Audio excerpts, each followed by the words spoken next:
Hi there guys, how you all doing? I hope you are doing well. My name is Tim and we are going to be looking at another deck profile today. We've got ourselves Gate Guardian that we're going to be looking at. I'm going to be taking Gate Guardian to locals this week because instead of using Red Dragon Archfiend, which I have been doing for the last couple of times that I've been, I figured I'd go with something a little bit different. Gate Guardian is probably not going to do quite as well as Red Dragon Archfiend, but I'm hoping that this profile that I bring you today is a strong enough one that I can get a couple of wins out of there at the time. So fingers crossed for me. We'll see how it goes. I'll let you know how it goes during the combo video next week. But I'm going to be taking that to locals tomorrow as of recording this, today for you watching it. So yeah, hopefully we can do well with it. So we're going to be looking at Gate Guardian today. So if you're excited for some Gate Guardian content on the channel, then please do leave a subscription down below. Make sure that you tune in for the next couple of weeks because we will be going over the key cards and the combos that you need to know for using Gate Guardian. So yeah, without further ado, let's head on over to the deck profile and see what we got cooking. So let's see what we've got going on with this Gate Guardian deck. Obviously, Gate Guardian, we are attempting to be summoning out our Gate Guardians combined as much as we possibly can. So with that, we are running 2 copies of each of Sangra the Thunder, Kazajin, and Suijin. You only need 2 copies in the deck because if you get too many, then they can kind of clog up your hand a little bit, especially when you can't summon them out, because there's only Gate Guardians combined which you're able to just contact fuse using cards in your hand. So you don't want them in your hand too much. We want to have them in the deck or already in the graveyard and banished. So each of these has the same effect of once while faced up on the field during damage calculation in your opponent's turn. If this card is being attacked, quick effect, you can target the attacking monster and make that target's attack 0 during damage calculation only. So really useful as a little bit of protection, but you're not going to be finding yourselves with these on the field all that much. Next up, we've got a single copy of Dark Guardian. Dark Guardian is one of the boss monsters that we've got in the deck. It's a little bit more difficult to summon because you are relying on a specific card. So this card has the effect of always being treated as a Gate Guardian card. It cannot be normal summoned or set. It must either be special summoned by Dark Element or special summoned from your hand or graveyard by shuffling into the deck one of each of your Sangra the Thunder, Kazajin, and Suijin that is in your hand, face up field, graveyard, and or banished. It cannot be destroyed by battle, and if this card is special summoned by the effect of Dark Element, it is also unaffected by other monsters' effects or your opponent's activated spell cards or effects. So it's really useful for sticking around with 3,800 attack. Next up, we've got 3 copies of Shadow Ghoul of the Labyrinth. You can discard this card, add 1 Labyrinth Wall card from your deck to your hand at the start of the damage step. If your opponent's monster battles whilst you control a Labyrinth Wall card, you can banish this card from your graveyard to destroy that opponent's monster. You can only use each effect of this card once per turn. Fantastic little searcher for our field spell with Shadow Ghoul of the Labyrinth. And we're also playing Labyrinth Heavy Tank. I love how they incorporate the Labyrinth that Power and Docs put Yugi and Joey through in the anime into these cards. So Labyrinth Heavy Tank, you can normal summon this card without tributing. It cannot attack the turn that is normal summoned. During your main phase, you can place 1 of your Sangra the Thunder, Kazajin, or Suijin that is banished or in your hand or deck face up in your spell and trap zone as a continuous spell. Then if you control a Labyrinth Wall card, you can destroy 1 monster your opponent controls. You can only use this effect once per turn. So fantastic way of getting one of your parts of Gate Guardian onto the field. Next up, we've got 2 copies of Elemental Hero Prisma. Once per turn, you can reveal 1 fusion monster from your extra deck, then send 1 of the fusion materials whose name is mentioned on that card from your deck to the graveyard, and this card's name becomes the sent monsters until the end phase. Really useful for being able to get, again, a part of Gate Guardian into the graveyard for contact fusion. Speaking of which, we are going to be playing 2 copies of Magician's Souls. Magician's Souls has the effect of you can send up to 2 spell or traps from your hand and or field to the graveyard to draw that many cards. If this card is in your hand, you can send one level 6 or higher spellcaster monster from your deck to the graveyard to activate one of these effects. Either special summon this card, or send this card to the graveyard and special summon one Dark Magician or Dark Magician Girl from the graveyard. We're going to be sending it to the graveyard in order to special summon itself. So we're going to be sending Kazajin to the graveyard in order to special summon itself, as we're not playing any Dark Magicians in the deck. In order to search for Magician Souls, we do have one copy of Illusion of Chaos.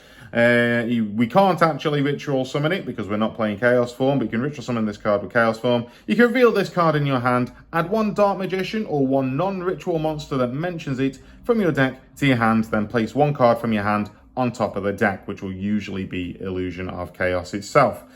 When your opponent activates a monster effect, quick effect, you return this card to the hand, and if you do, special summon one Dark Magician from your graveyard, and if you do that, negate the activated effect, which we cannot use. Okay, rounding out the monsters now, we have got 3 copies of Ash Blossom. Just to finish off with a little hand trap, we've got obviously Ash Blossom, which is so useful as a hand trap in the current game. Alright, that's it for our monsters. Let us move over to our spells and our traps now. Starting off with the spell cards. With 3 copies of our field spell, it is Labyrinth Wall Shadow. Labyrinth Wall Shadow is such a fantastic card. So monsters cannot attack the turn that they are summoned, except for monsters whose original level is 5 or higher. So it's a little bit of a well, it is a floodgate, but it's like a semi-floodgate. It does protect you from link monsters and Xyz monsters because they don't have an original level. And then once per turn during your main phase, you can place one of your Sangre de Thunder, Kazajin, or Suijin that is banished or in your hand or deck face up in your spell and trap zone as a continuous spell. At the start of your opponent's battle phase, you can target one monster that your opponent controls with less than 1600 attack and destroy it. Doesn't come up all that often, but it does come up occasionally. Next up, we are playing 2 copies of Double Attack, Wind and Thunder. If you control a Gate Guardian monster, target one card on the field and destroy it. During your main phase, you can banish this card from your graveyard and add one of your Sangre de Thunder, Kazajin, or Suijin that is banished or in your deck to your hand. You can only use this effect of Double Attack, Wind and Thunder once per turn. Next up, we are playing 1 copy of Ryoku Guardian.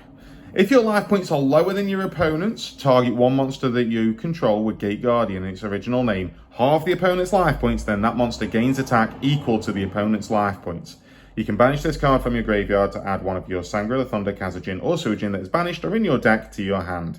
So useful to get it in the graveyard for a search, but that effect to be able to lower their life points and gain that lost life points, it can be a game changer. It can be a winning. You don't want it any more than this, and it probably is the most cuttable card in the deck. There's a couple more actually that might be cuttable, but if you wanted to sort of run 3 prosperity or something, then Ryoku Guardian is one that you would cut for this. We're playing 1 copy of Dark Element. If you have a Gate Guardian monster in your graveyard, pay half of your life points to special summon one level 11 or higher Gate Guardian monster from your hand, deck, or extra deck, ignoring its summoning conditions. You can banish this card from your graveyard, add one Sangre de Thunder, Kazajin, or Suijin from your deck, or your banishment to your hand. You can only use each effect once per turn. Next up, we are playing A Hero Lives at 3 copies. If you control no face-up monsters, pay half of your life points to special summon one level 4 or lower elemental hero monster from your deck.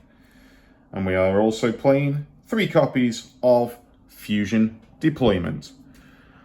With Fusion Deployment, you can reveal 1 fusion monster from your extra deck and special summon from your hand or deck one of the fusion materials whose name is mentioned on that monster. Also, you cannot special summon from the extra deck except fusion monsters for the rest of this turn. And you can only activate 1 fusion deployment per turn. Last up for the spells, we have Preparation of Rites. Add 1 level 7 or lower ritual monster from deck to hand. Then you can add 1 ritual spell from your graveyard. It's a way of searching for our Illusion of Chaos, but we're only playing it at 1. And we're also playing 1 copy of Burial from a Different Dimension. Target up to 3 banished monsters and return them all to the graveyard. So that is fantastic for just being able to recycle some of your banished cards. Because we are banishing our copies of Sangre, Kazajin and Suijin all of the time during the fusion summoning. throughout this deck, so you want to be able to bring them back. But it's not overly important to have it all of the time because you don't want to see it in your opening hand. And for the traps, we are playing one copy of Prey of the Jiragumo. So you can special summon this card as a normal monster. It is an insect, earth, level 5, with attack of 2100 and defense of 100 to your main monster zone in the same column. This card is also still a trap. Then you can destroy one monster your opponent controls in this card's column. You can banish this card from your graveyard to add one of your Sangre the Thunder, Kazajin, or Suijin that is banished or in your deck to your hand. You can only activate each effect of Prey of the Jiragumo once per turn. Again, it's one of those cuttable cards. Prey of the Jiragumo and Burial from a Different Dimension could be cut if you wanted to run 3 Pots of Prosperity, for example. But it is really useful for being able to get a destruction and then getting you that search as well afterwards. And then finally, we are playing 3 copies of Infinite Impermanence because you need to play 3 copies of Infinite Impermanence in the majority of decks nowadays. All right, so that is everything that we have got in our main deck. Let's move on to our extra deck. So, starting off the extra deck, we are playing 3 copies of Gate Guardians Combined. Gate Guardians Combined is a fantastic boss monster. It must be special summoned from your extra deck by banishing the above cards from your hand, field, and or graveyard. When your opponent activates a card or effect that targets a monster that you control, quick effect, you can negate that effect, and if you do destroy that card, you can only use this effect of Gate Guardians Combined thrice per turn. If this face-up special summoned card in its owner's control leaves the field because of an opponent's card, you can special summon one level 11 or lower Gate Guardian monster from your deck or extra deck, ignoring its summoning conditions. So you can get yourself into one of our other fusion monsters immediately as soon as it leaves the field, which is just fantastic. We are playing 2 copies of Gate Guardian of the Wind and Water. It requires Kazajin and Suijin on the field to be able to summon, so it must be special summoned from your extra deck by banishing the above cards you control. Once per turn, when your opponent activates a spell or trap card effect on the field, quick effect, you can negate that effect. You can only use this effect of Gate Guardians of the Wind and Water twice per turn. If this face-up special summoned card in its owner's control leaves the field because of an opponent's card, you can special summon one of your banished Kazajin or Suijin. We are then playing 1 copy of Gate Guardian of the Thunder and Wind. This one must be special summoned from the extra deck by banishing the above cards of Sangre the Thunder and Kazajin this time. During your main phase, you can add 1 spell or trap from deck to hand that mentions Sangre the Thunder, Kazajin, and Suijin. You can only use this effect of Gate Guardians of Thunder and Wind once per turn. If the face-up special summoned card in its owner's control, you can special summon your Sangre the Thunder or Kazajin if it leaves the field and goes to the graveyard. So again, fantastic. It just leaves the field because of the opponent's card, so not even to the graveyard. And then finally, we are playing 1 copy of Gate Guardian of Water and Thunder. This one is for Suijin and Sangre the Thunder. Must be special summoned by banishing the above cards you control. Once per chain, quick effect, you can target 1 face-up monster that your opponent controls and change its attack to 0 until the end of the turn. And you can only use this effect of Water and Thunder twice per turn. If this face-up card, special summon card in its owner's control leaves the field because of an opponent's card effect, you can special summon one of your banished Suijin or Sangre of the Thunder. So that is the fusion package that we are playing in the deck. When we got our link package, we are going to be playing 1 copy of Relinquished Anima to be able to get our Magician of Souls off the field if we need to. We're going to be playing 1 copy of Cross Sheet because it is really useful if you've got fusion monsters. So if a monster is special summoned to a zone that this card points to, you can apply the following effects in sequence based on the card type of the monster that this card points to. If it's a ritual, you can draw 2 cards and discard 2. Fusion, special summon 1 level 4 or lower monster from your graveyard. Synchro, all monsters that you control gain 700. Or XYZ, all monsters that your opponent controls lose 700. So really useful to be able to special summon a level 4 or lower back from the graveyard if you need to. We're then playing a single copy of IP. We're playing a Nightmare package of Nightmare Phoenix, Nightmare Cerberus, and Nightmare Unicorn. If you have SP Little Knight, then obviously you can substitute that in for Nightmare Cerberus. is infinitely better, but I don't have a copy of SP Little Knight, unfortunately. And then finally, rounding out the extra deck, we are playing a single copy of Celine because we've got Magician's Souls in our deck, so we do have those spellcasters available to us. If this card is linked summoned, place spell counters on this card equal to the number of spells on the field and in the graveyard, which you can have quite a few in your graveyard at the time that this goes out. Whilst an Endymion monster is on card is on the field, your opponent cannot target this card for attacks. Once per turn during the main phase, quick effect, you can remove 3 spell counters from your field to special summon 1 spellcaster monster from your hand or graveyard in defense position to a zone that this card points to. So that could target either Magician's Souls or our Kazajin. And then finally, rounding out the extra deck, we have 1 copy of Access Code Talker. Your opponent can activate, you know Access Code Talker, I don't need to go through what Access Code Talker does, it destroys lives. So that is our entire deck profile for Gate Guardian. I hope that you enjoy using Gate Guardian as much as I do. I had a lot of fun with it on Master Duel. I'm excited to take it to locals. I don't expect it's going to do great, but I think it will do a little bit of something at least. So if you are enjoying the content that I am producing on Yu-Gi-Oh at the moment, then please do consider subscribing to the channel. It'd be very much helpful. I'd like to get to 250 subscribers by the end of the year. That would be fantastic.